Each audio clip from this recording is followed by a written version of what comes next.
കർത്താവിൽ പ്രിയപ്പെട്ടവരെ, പ്രാർത്ഥനകൾ നമുക്ക് തുടങ്ങാം. പിതാവിനും പുത്രനും പരിശുദ്ധ റൂഹായിക്കും സ്തുതി, ആദ്യം മുതൽ എന്നേക്കും ആമീൻ. അപ്പോൾ ഇന്നലെ നമ്മൾ പഠിച്ച കാര്യങ്ങൾ എല്ലാവർക്കും നിങ്ങൾ ഇതൊക്കെ പഠിച്ചു കഴിയുമ്പോൾ ബൈബിളൊക്കെ ഒന്ന് വായിച്ച് നോക്കണം. ബൈബിളുള്ളവർ അല്ലാത്തവരങ്ങനെ എവിടുന്നെങ്കിലുമൊക്കെ ഒന്ന് തേടി പിടിച്ച് വായിക്കണം. എല്ലാവരും ദൈവത്തെ അറിയട്ടെ, സത്യദൈവത്തെ തിരിച്ചറിയണം. അതിനുവേണ്ടിയാണ് ഞാനിത് ചെയ്യുന്നത്. അപ്പോൾ എനിക്ക് ഫേസ്ബുക്കിലൊരു 4-5 വീഡിയോയിൽ കുഴപ്പം വരുന്നുണ്ട്. അത് എങ്ങനെ എൻ്റെ കൈ എങ്ങനെ റീലായി പോവുകയാണ്, പിന്നെ അല്ലാതെ കിട്ടുന്നില്ല. നമുക്ക് ഒരു ടോക്കായിട്ട് കൊടുക്കുന്നതിന്, ക്ലാസ്സായിട്ട് കൊടുക്കുന്നതിന്, അത് ചെയ്യുന്നതിന് അപ്ലോഡ് ചെയ്യുന്നതിന് സാധിക്കുന്നില്ല, റീലായി പോകും. അപ്പോൾ 25-30 മിനിറ്റ് കൊണ്ട് ബാക്കിയുള്ളത് ഓഡിയോ കാണുന്നില്ല, അത് ആക്ഷൻ മാത്രമേ കാണുന്നുള്ളൂ, ഒരു പടം മാത്രമേ കാണുന്നുള്ളൂ, ഓഡിയോ കിട്ടുന്നില്ല. അവിടെ അത് ഫേസ്ബുക്കിലാണ് അങ്ങനെ വന്നിരിക്കുന്നത്. അവിടെ ഫേസ്ബുക്കിൽ മാത്രമായിട്ട് നോക്കുന്നവർ ദയവായി ഈ വളരെ വിലപ്പെട്ട കാര്യങ്ങളാണ് പറഞ്ഞു തരുന്നത്. അതൊക്കെ വളരെ അത് ഇല്ലാതെ വരുമ്പോൾ വലിയ നഷ്ടമാണ്. അപ്പോൾ അതുകൊണ്ട് ഇത് യൂട്യൂബിലൊന്ന് നോക്കണം. യൂട്യൂബിൽ എനിക്ക് ആ പ്രശ്നം വന്നിട്ടില്ല. അപ്പോൾ യൂട്യൂബിൽ ശരിയായിട്ടിരിക്കുന്നു. ഇനി ഞാൻ ഫേസ്ബുക്ക് ശരിയാക്കുന്നിടം വരെ എല്ലാവരും ഒന്ന് യൂട്യൂബിലൊന്ന് നോക്കണം. യൂട്യൂബിൽ എൻ്റെ ചാനൽ നോക്കണം. ഇത് റിയൽ വേ, അത് സെർച്ച് ചെയ്യണം. ഇത് റിയൽ വേ ഒഫീഷ്യൽ ബൈബിൾ സ്റ്റഡി തോമസ് മീനത്തേതിൽ എന്നാണ്. അത് ടൈപ്പ് ചെയ്ത് കൊടുക്കണം. ടൈപ്പ് ചെയ്ത് കൊടുക്കുമ്പോൾ തോമസ് മീനത്തേതിൽ നിന്നുള്ളത് തന്നെ ചേർക്കണം. മീനത്തേതിൽ നിന്ന് വിട്ടു പോകരുത്. അപ്പോൾ ചിലപ്പോൾ ഉടനെ കിട്ടിയെന്ന് വരും. എൻ്റെ ഫോട്ടോ കാണുമ്പോൾ അറിയാമല്ലോ. അത് ടച്ച് ചെയ്യുമ്പോൾ അത് സബ്സ്ക്രൈബും ചെയ്യണം. അപ്പോൾ അതിലിങ്ങനെ കിട്ടിക്കൊണ്ടിരിക്കും. എനിക്ക് അപ്പോൾ ഉടനെ ചിലപ്പം ഒരാഴ്ചയൊക്കെ കഴിഞ്ഞെന്ന് 1-2 ആഴ്ച കഴിഞ്ഞെന്ന് വരും. ഫേസ്ബുക്കിൽ ശരിയാക്കാൻ സമയം കിട്ടുന്നില്ല. അതുകൊണ്ട് യൂട്യൂബിൽ ആ അവസാനത്തെ ഭാഗമെങ്കിലും ഒന്ന് കാണണം. ഈ ഫേസ്ബുക്കിൽ കിട്ടാത്ത ആ ഓഡിയോ. കാരണം വളരെ വിലപ്പെട്ട കാര്യങ്ങളാണ് പറഞ്ഞു തരുന്നത്. പരിശുദ്ധാത്മാവ് പ്രേരിപ്പിച്ച് പറഞ്ഞു തരുന്ന കാര്യങ്ങൾ വിലപ്പെട്ടതാണ്. മറ്റുള്ള ചിലപ്പം കേൾക്കാത്തതായിരിക്കും, അത് പഠിപ്പിക്കാത്തതായിരിക്കും. അതുകൊണ്ട് അത് വിലപ്പെട്ടതായിട്ട് കരുതി അതിനുവേണ്ടി ശ്രമിക്കുക. പിന്നെ പ്രത്യേകിച്ച് എൻ്റെ ഫോൺ നമ്പർ 98 470 42 649. അപ്പോൾ എനിക്ക് ഈ മെസ്സേജുകളൊക്കെ ഒരുപാട് ഇങ്ങനെയൊക്കെ വരുന്നത്, അത് നെറ്റിൽ വരുമ്പോൾ ഇൻ്റർനെറ്റുമായിട്ട് കണക്ട് ചെയ്യരുത്. എനിക്കത് സാധിക്കുന്നില്ല. അതുകൊണ്ട് ദയവ് ചെയ്ത് ഈ ഫോൺ നമ്പറിൽ വിളിച്ചാൽ ഞാൻ കാണും. പിന്നെ വീഡിയോയിൽ കണ്ട് പറയണമെങ്കിൽ മാത്രം അങ്ങനെ ചെയ്താൽ മതി. അത് പക്ഷേ മിക്കവാറും ഓൺ ചെയ്യുമ്പോൾ അതിനോട്ട് അലൗഡെന്ന് പറഞ്ഞൊക്കെ പോവുകയാണ്. ഞാൻ ചിലത് കിട്ടുന്നുണ്ട്. അതുകൊണ്ട് കഴിയുന്നതും ഫോണിൽ ഇങ്ങനെ വിളിച്ചാൽ മതി. അങ്ങനെ പറയുക, പ്രാർത്ഥനാ കാര്യങ്ങളോ ഒക്കെ വല്ലതും പറയാനൊക്കെ ഉള്ളതൊക്കെ അങ്ങനെ പറയുക. അപ്പോൾ ഇത് വിലപ്പെട്ട കാര്യങ്ങൾ ഇല്ലാതെ പോകരുത്. എനിക്കത് വലിയ പ്രയാസമായിട്ടുണ്ട്. അത് ആയാലും സാധിക്കുന്നില്ല. കുറച്ച് ദിവസവും കൂടെ ചിലപ്പോൾ ഞാൻ അങ്ങ് പോകും. എല്ലാവരും സഹകരിക്കുമെന്ന് പ്രതീക്ഷിക്കുന്നു. എല്ലാവരും ദൈവത്തെ അറിയണം, സത്യം തിരിച്ചറിയണം. അതിനുവേണ്ടിയാണ് ഞാൻ ഇത്രയും അത് ചെയ്യുന്നത്. കാരണം ഇതെൻ്റെ ഒരു നിയോഗമാണ്. ഞാനും 6-7 വർഷം ഒന്നും ചെയ്യാൻ കഴിയാതെ ഇങ്ങനെ കിടക്കുകയും ഇങ്ങനെ പിടിച്ച് നടത്തുകയൊക്കെ ചെയ്ത് ഇങ്ങനെയൊക്കെ ഇരുന്നപ്പോൾ ദൈവം എനിക്ക് പെട്ടെന്ന് എല്ലാത്തിനും ഒരു സ്വന്തമായിട്ട് അത്യാവശ്യ കാര്യങ്ങളൊക്കെ ചെയ്യുന്നതിനുള്ള ഒരു സ്ഥിതി ദൈവം തന്നു. എന്നെ പറഞ്ഞ് ഏൽപ്പിച്ചതാണ്. ഇത് തന്നെ എൻ്റെ രീതി ഇതാണ്. ഇതിനാണ് ദൈവം എന്നെ അത്രയും ബെഡ് റെസ്റ്റിൽ ആക്കിയത്. അല്ലെങ്കിൽ ഞാൻ വീണ്ടും പഴയതുപോലെ പല കാര്യങ്ങൾ വ്യാപരിച്ച് അങ്ങനെ അങ്ങ് പോകുമായിരുന്നു. അപ്പോൾ അതില്ലാതാക്കി ദൈവകാര്യത്തിന് വേണ്ടി മാത്രമായിട്ട് നിയോഗിക്കാൻ ദൈവത്തിൻ്റെ നിയോഗം എന്നെ ഏൽപ്പിച്ചാണ്. കാരണം ആദ്യം മുതൽ ദൈവം ഇങ്ങനെയൊക്കെ ഇപ്പോൾ ഞാൻ മനസ്സിലാക്കുന്നുണ്ട്. പല കാര്യങ്ങളിലും ഞാൻ വിട്ടിട്ട് പല കാര്യങ്ങളിലും ഏർപ്പെട്ട് ദൈവകാര്യങ്ങളൊക്കെ ഓരോ സമയവും ദൈവം ഓരോരുത്തടുത്ത് കൊണ്ട് എത്തിച്ച് അത് ചെയ്യാനായിട്ട് നിൽക്കുമ്പോൾ ഞാൻ അവിടെ നിന്നൊക്കെ മാറിപ്പോകുമായിരുന്നു. ദൈവത്തിൻ്റെ പിടിയിൽ നിന്ന് മാറിപ്പോയി ലോകത്തിൻ്റെ കാര്യങ്ങൾ, അത് ജീവിതത്തിൻ്റെ കാര്യങ്ങൾ, മറ്റു കാര്യങ്ങളൊന്നുമല്ല. അപ്പോൾ ഇങ്ങനെയൊക്കെ അങ്ങ് പോകും. അപ്പോൾ അതല്ലായിരുന്നു ദൈവം എന്നെക്കൊണ്ട് ആഗ്രഹിച്ചത്. അതുകൊണ്ട് ദൈവം വിചാരിച്ചു ഇനി കിടത്തിയെങ്കിലേ പറ്റത്തുള്ളൂ. അപ്പോൾ കിടത്തി ചികിത്സയായി. അപ്പോൾ അതുകൊണ്ട് അപ്പോൾ ഞാൻ ഉറച്ച തീരുമാനമെടുത്ത് ഞാൻ പറഞ്ഞല്ലോ, മാതാവിൻ്റെയൊക്കെ ഒരു ഇടപെടൽ 3 ദിവസം എനിക്ക് അടുത്തടുത്തുണ്ടായി. അപ്പോൾ ഞാൻ തീർച്ചയായിട്ടും ഇങ്ങനെ തന്നെ ചെയ്തു. അപ്പോൾ ഇങ്ങനൊരു പ്രതിജ്ഞയാണ് ചെയ്തത്, ഞാൻ ദൈവകാര്യത്തിന് വേണ്ടി കാരണം അങ്ങനെയാണ് എൻ്റെ ചരിത്രം. അതൊക്കെ ഞാൻ പിന്നീട് ഒരിക്കൽ പറയും, ഒരു വീഡിയോ അതിനു വേണ്ടി മാത്രമായിട്ട് ചെയ്യണം. അതിനുവേണ്ടി സമർപ്പിച്ചാണ് എൻ്റെ ജനനം മുതൽ. അപ്പോൾ അത് ഞാൻ വിട്ട് കളഞ്ഞു. അങ്ങനെ മാറി ഇങ്ങനെ പോയപ്പോൾ ദൈവം വിടാൻ എന്നെ വിട്ട് കളയാൻ കൂട്ടാക്കിയില്ല. ദൈവം വേണം, എന്നെ വേണം എന്നുള്ള നിർബന്ധമാണ്. ഇത് നോക്കണേ, അതൊരു വലിയ ഭാഗ്യമല്ലേ. നമ്മൾ കളഞ്ഞു പോകുന്നവർ എത്രയോ പേര് അങ്ങനെ കളഞ്ഞു പോകുന്നു. പക്ഷേ ദൈവം എന്നെ വിടാൻ കൂട്ടാക്കിയില്ല. ഞാൻ ഫ്രാൻസിസ് തോംസൻ്റെ ഹൗണ്ട് ഓഫ് ഹെവൻ എന്നുള്ള സ്വർഗീയ വേട്ടപ്പട്ടി എന്നുള്ള മഹാകാവ്യത്തിൻ്റെ ഒരു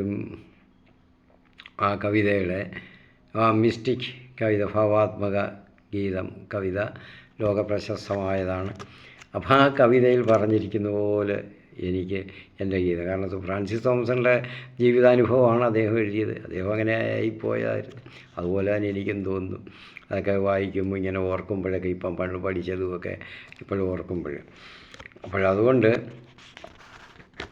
അത് നഷ്ടമാകുന്നത് എനിക്കും വലിയ വേദനയായി. പക്ഷേ അത് ശരിയാക്കാൻ പെട്ടെന്ന് സാധിക്കുന്നില്ല. അപ്പോൾ ദയവ് ചെയ്ത് സഹകരിക്കണം. യൂട്യൂബ് ചാനലിൽ അത് കാണണം. അത് കഴിഞ്ഞിട്ട് പിന്നെ അത് ശരിയാക്കി കഴിഞ്ഞാൽ കുഴപ്പമില്ല. 1-2 ആഴ്ച വരും. എനിക്കൊരാൾ സഹായിക്കുന്നുണ്ടായിരുന്നു, അതിപ്പം സ്ഥലത്തില്ല. അതുകൊണ്ടാണ് കുഴപ്പങ്ങൾ. പ്രിയപ്പെട്ടവരെ, നമ്മൾ കഴിഞ്ഞ ദിവസം നമ്മൾ എടുത്തത് കായൻ്റെ 4-ാം അധ്യായമാണ്. അത് 3-ാം പാർട്ട് എടുത്തു. ഇന്നിപ്പോൾ അതിൽ കുറച്ച് അല്പം കൂടെ അതിൽ നിന്ന് പറയാനുണ്ട്. ഇപ്പോൾ കായനെ കർത്താവിൻ്റെ സന്നിധി വിട്ട് പാപം ചെയ്തവൻ, പാപിക്ക് കർത്താവിൻ്റെ സന്നിധിയിൽ നിൽക്കാൻ യോഗ്യതയില്ല, പറ്റുകയില്ല. അത്യുന്നത പരിശുദ്ധനായ എൻ്റെ മുൻപിൽ, പരിശുദ്ധിയുടെ മുൻപിൽ അവിടെ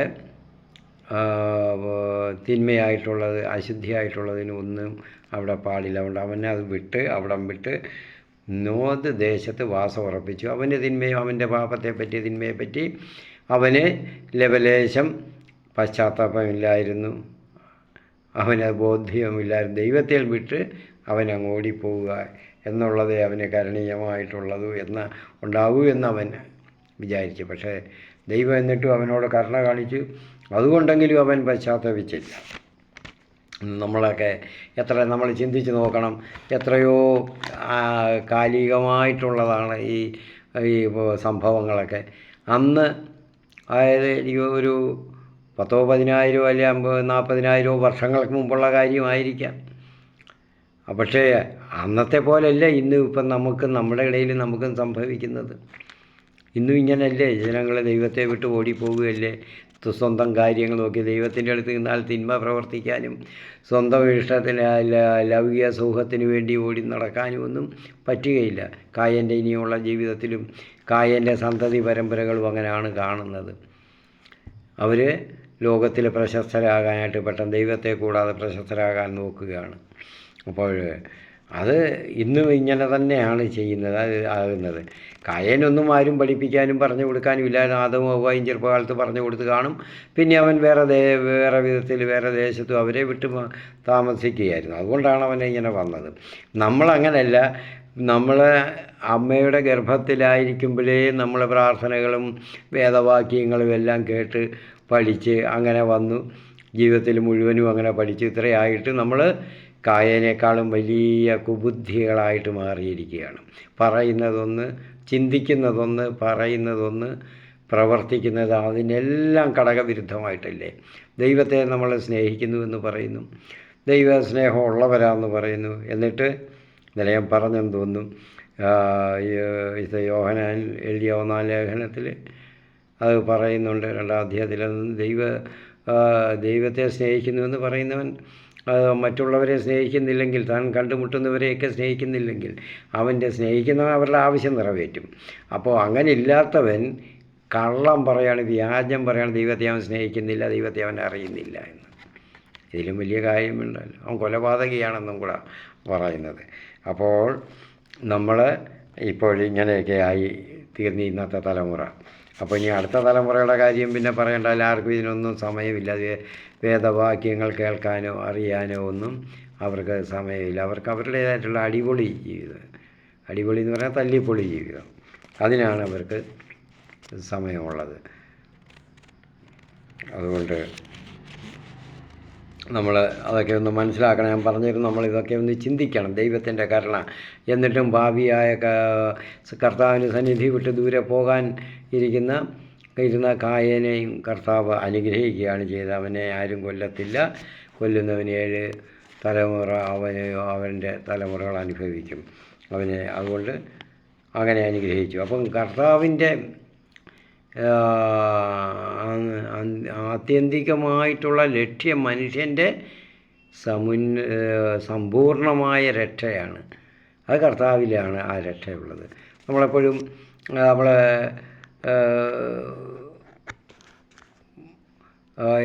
വിശുദ്ധ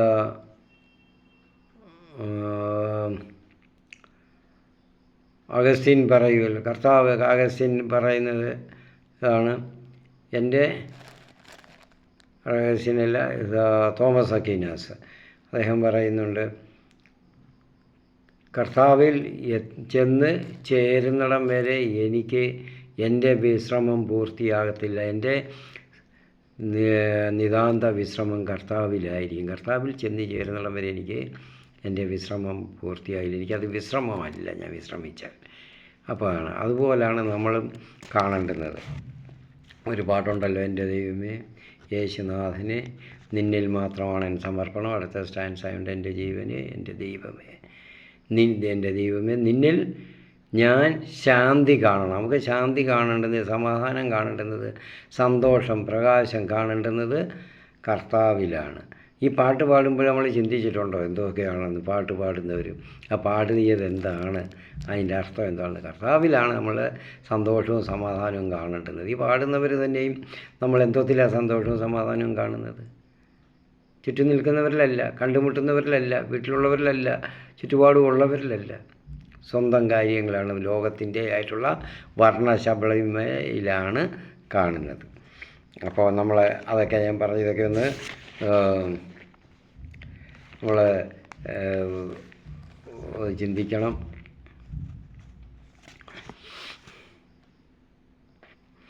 അപ്പോൾ കായേനെ നമ്മൾ ഭാര്യയായിട്ട് ചേർന്നു, ഗർഭം ധരിച്ച് അവൾ ഹേനോക്കിനെ പ്രസവിച്ചു. കായേൻ ഒരു നഗരം പണിത് ഹേനോക്കിൻ്റെ പേരിലാണത് പ്രസിദ്ധമായത്. അത് എല്ലാവരും അറിഞ്ഞു. അപ്പോൾ അങ്ങനെ ഹേനോക്കിന്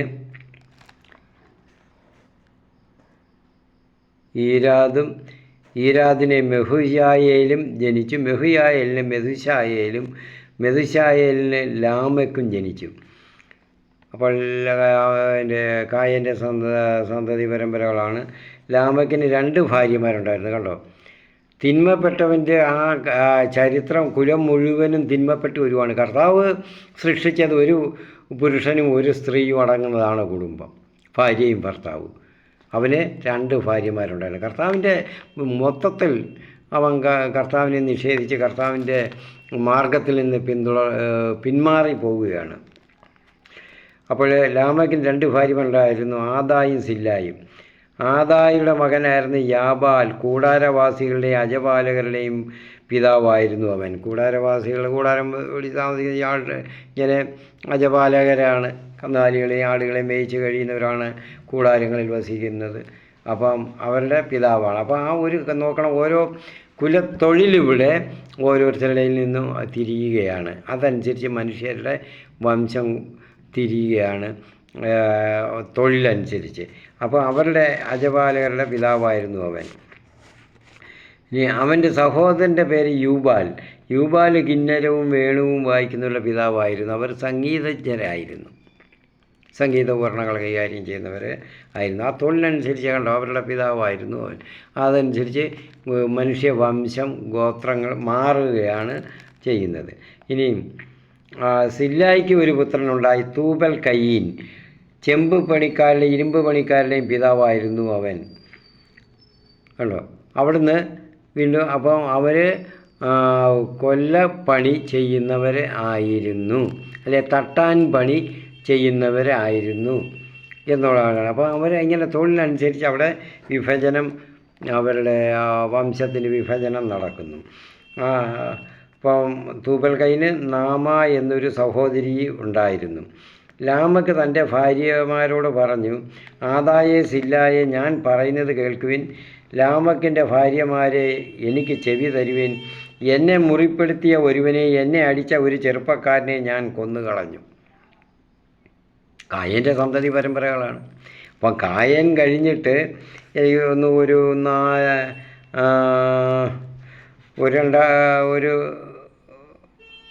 1000 വർഷം കഴിഞ്ഞ് കാണും, 1000 1500 വർഷം കഴിഞ്ഞ് കാണും. അപ്പോഴത്തേക്കാണ് പറയുന്നത് ലാമക്ക് ഈ തലമുറയിൽ 1500 2000 വർഷത്തോളം ആയി കാണും.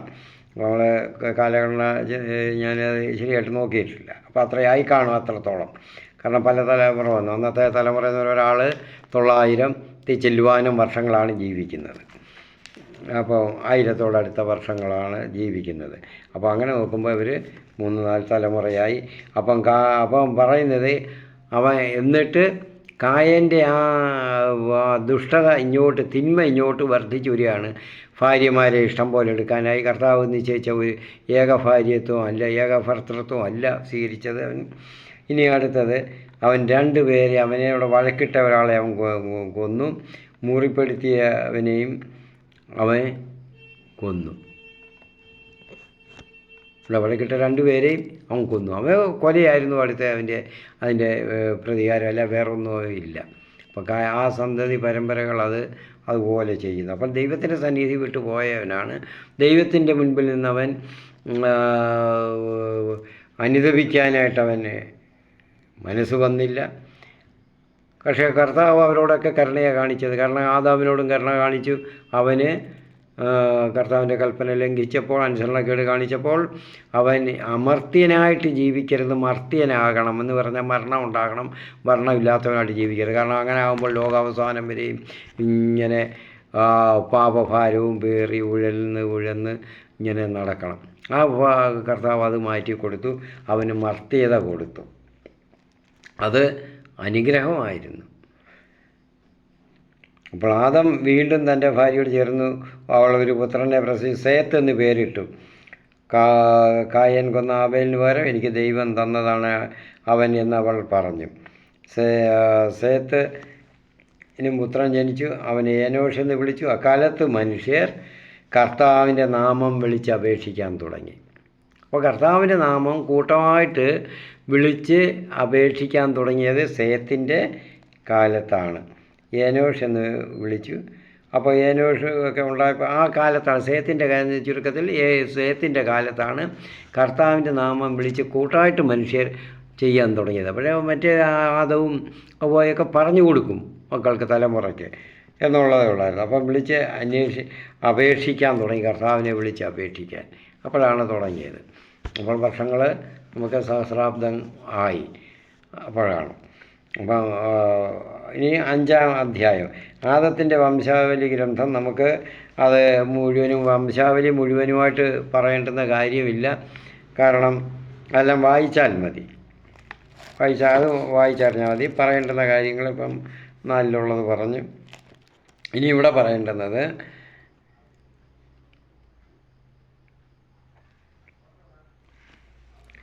യാരെദ് 162 18-ാമത്തെ വാക്യം 5-ാം അധ്യായം. 162 വയസ്സായപ്പോൾ ഹേനോക്ക് എന്നൊരു പുത്രനുണ്ടായി. ഹേനോക്കിൻ്റെ ജനനത്തിന് ശേഷം യാരെദ് 800 വർഷം ജീവിച്ചു. അവന് വേറെയും പുത്രന്മാരും പുത്രിമാരും ഉണ്ടായി.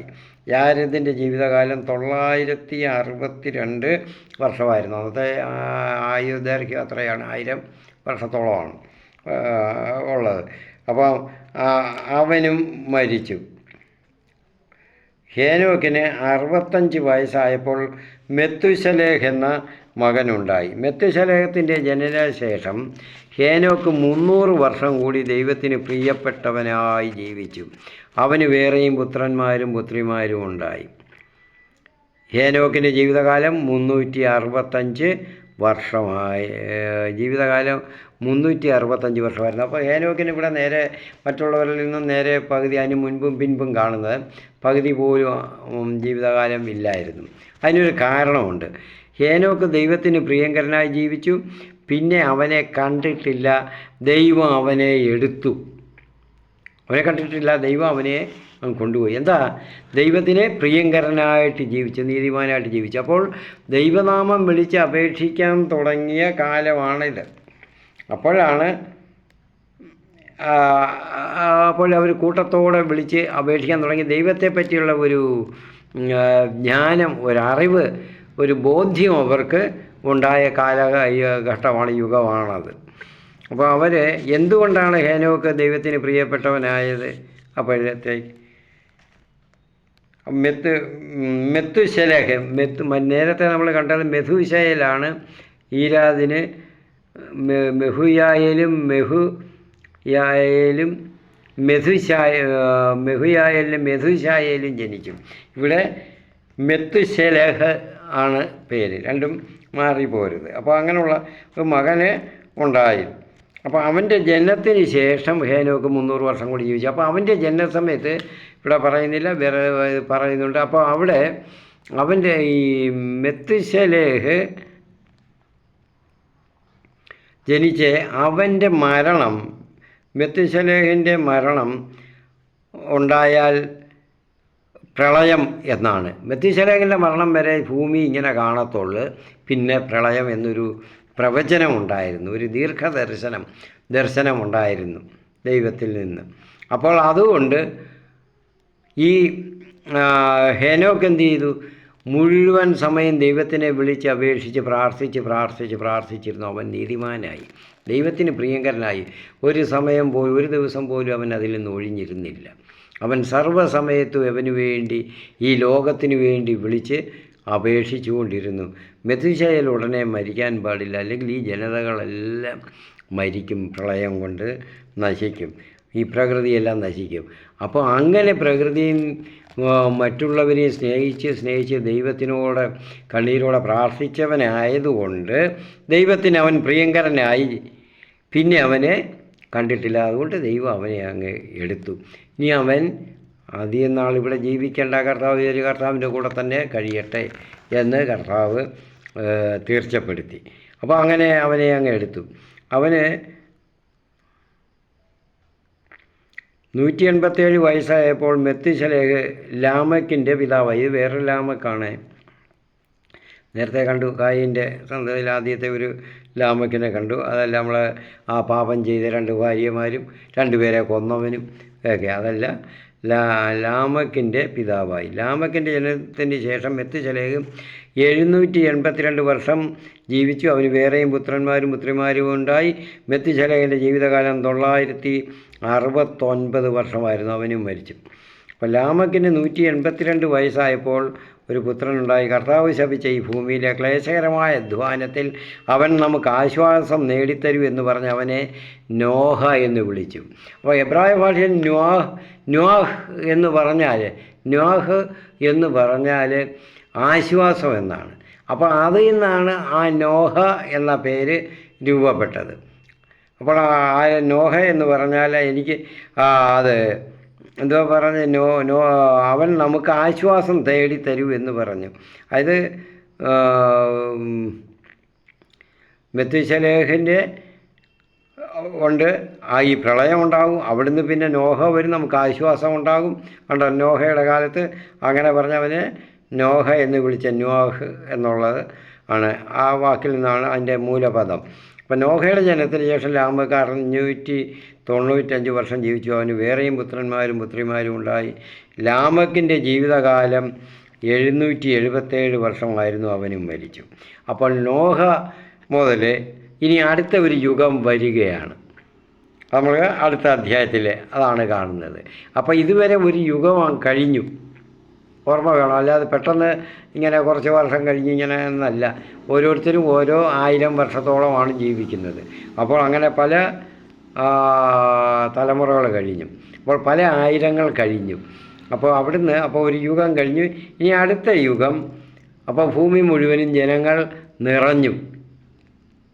ഭൂമി മുഴുവൻ ജനങ്ങൾ നിറഞ്ഞു അറിയപ്പെടുന്ന ലോകത്തിൽ. അപ്പോൾ ഈ കാലക്രമങ്ങൾ വെച്ച് നമ്മൾ നോക്കുമ്പോൾ നമ്മുടെ ഇനി ഭാരതത്തിൽ വരെ അന്നത്തെ ഈ മനുഷ്യർ എത്തിയിരുന്നു എന്ന് നമുക്ക് കാണാം.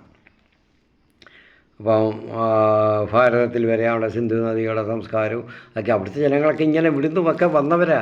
ആ ജനങ്ങളൊക്കെ അവിടുന്നാണല്ലോ ജനത പുറപ്പെട്ടിരിക്കുന്ന പല ഭാഗങ്ങളിലായിട്ട് പലയിടത്തായിട്ട്. കായനും അങ്ങ് വളരെ ദൂരെ ദേശത്ത് പോയി, അതുപോലെ തന്നെ കിഴക്കോട്ട് പോയി, ഇറാഖിനും ഒക്കെ കിഴക്കോട്ട് പോയി. അപ്പോൾ അവരുടെയൊക്കെ വംശപരമ്പരകൾ ഇങ്ങനെ ഇങ്ങോട്ട് പല സ്ഥലത്തായിട്ട് വന്നു. ഭൂമി അന്നറിയപ്പെട്ടിരുന്ന ഭൂമി നിറഞ്ഞു.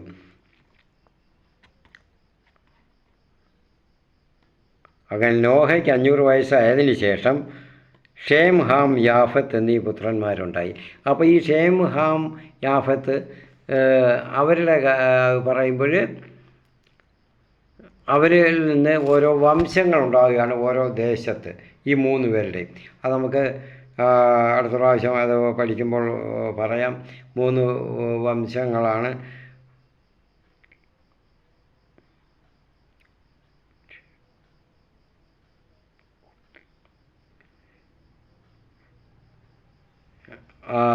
മൂന്ന് പ്രദേശങ്ങളുള്ള 3 വംശങ്ങൾ രൂപപ്പെടുകയാണ് അവരിലൂടെ.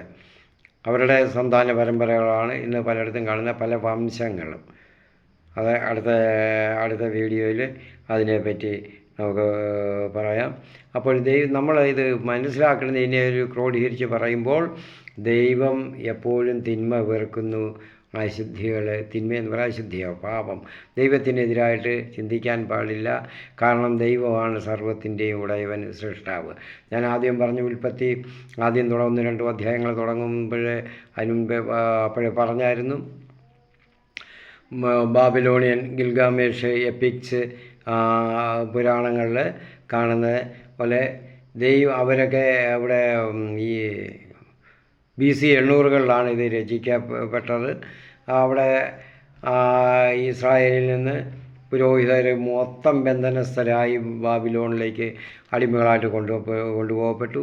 അപ്പോൾ അവരുടെ ഈ പുരാണങ്ങളും ഇതെല്ലാം കാനാനിയരുടെയും എപ്പിക്സും ഇതെല്ലാം കണ്ട് ഇതെല്ലാം അറിഞ്ഞപ്പോൾ അവർക്ക് സങ്കടം തോന്നി. യഥാർത്ഥത്തിൽ ദൈവമുണ്ട്, യഹോവയാണ് ദൈവം, സത്യദൈവം അതാണ്. മറ്റ് ഇവർ ഈ പറയുന്ന പുരാണ കഥകളൊന്നും വെറും കഥകൾ മാത്രമാണ്, സങ്കല്പങ്ങളാണ്. യഥാർത്ഥത്തിൽ സംഭവിച്ചത് ഇങ്ങനെയാണ് സൃഷ്ടി നടന്നത്. അവിടെ ഗിൽഗാമേഷ് അവിടെ സൃഷ്ടിയൊക്കെ നടത്തുന്ന മർദോക്കെന്ന് പറയുന്ന ദേവനാണ് സൃഷ്ടി നടത്തുന്നത്. അവിടെ യുദ്ധങ്ങളുണ്ടാകുന്നു, അവർ തമ്മിൽ ഒരുപാട് പ്രശ്നങ്ങളുണ്ടാകുന്നു. അപ്പോൾ ഇങ്ങനെയൊക്കെയുള്ള കഥകളൊക്കെ പൊയ്ക്കഥകളാണ്, ഐതിഹ്യങ്ങൾ. അപ്പോൾ അതുകൊണ്ട് യഥാർത്ഥത്തിൽ സത്യം ഇവിടെ ഉണ്ട് എന്നവർക്ക് മനസ്സിലാക്കി. അന്ന് മനസ്സിലാക്കിയ പുരോഹിതർ എഴുതിയതാണ് ഈ പുസ്തകം. ഈ 1 മുതൽ 11 വരെയുള്ള അധ്യായങ്ങൾ അവരുടെ പുരോഹിത പാരമ്പര്യം, യാവിഷ്ട് എന്ന് പറയുന്ന യഹോവ പാരമ്പര്യം, ഇതെല്ലാം ചേർത്ത് ഇണക്കിയതാണ്. അപ്പോൾ ഇവിടെ നമ്മൾ 6 നമ്മൾക്ക് അത് രണ്ടിൻ്റെയും കൂടെ ആ ചേർച്ച വന്നപ്പോൾ 6-ാം അധ്യായത്തിൽ വന്ന ചില ഏറ്റക്കുറച്ചിലുകളൊക്കെ നമുക്ക് കാണാൻ സാധിക്കും, പൊരുത്തക്കേടുകളൊക്കെ. അതൊക്കെ അടുത്ത വീഡിയോയിൽ അതൊക്കെ വളരെ വിശദീകരിച്ച് പറഞ്ഞു തരാൻ സാധിക്കുമെന്ന് കരുതുന്നു. പറഞ്ഞു തരാം. അപ്പോൾ ഇന്ന് നമ്മൾ വളരെ നോഹയെ വരെ എത്തി. നോഹ ഒരു പുതിയ തുടക്കമാണ്. നോഹയിലൂടെ ദൈവം പുതിയ വംശം, പുതിയ ജനതയെ, പുതിയ ലോകത്തെ വാർത്തെടുക്കുവാണ് മുഴുവൻ കഴുകി ശുദ്ധീകരിച്ചിട്ട്. അപ്പോൾ പ്രിയപ്പെട്ടവരെ, നമ്മുടെ ജീവിതവും ഇതുപോലെ ആയിരിക്കണം. ഇന്ന് വരെ നമ്മൾ ഈ കേട്ടുകൊണ്ടിരിക്കുന്നവർ ഇന്ന് വരെയുള്ള നമ്മുടെ ജീവിതം കളഞ്ഞിട്ട് നമുക്കത് കഴുകി ശുദ്ധീകരിച്ച് നമുക്ക് ഒരു പുതിയ ജീവിതത്തിലേക്ക് കടക്കാം. അതിനുവേണ്ടി എല്ലാവരും ഒരുങ്ങുക. അത് സാധ്യമാക്കുക.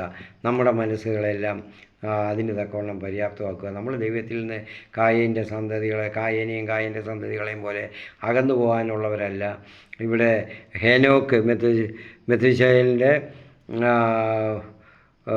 പിതാവ് ഹേനോക്കിന്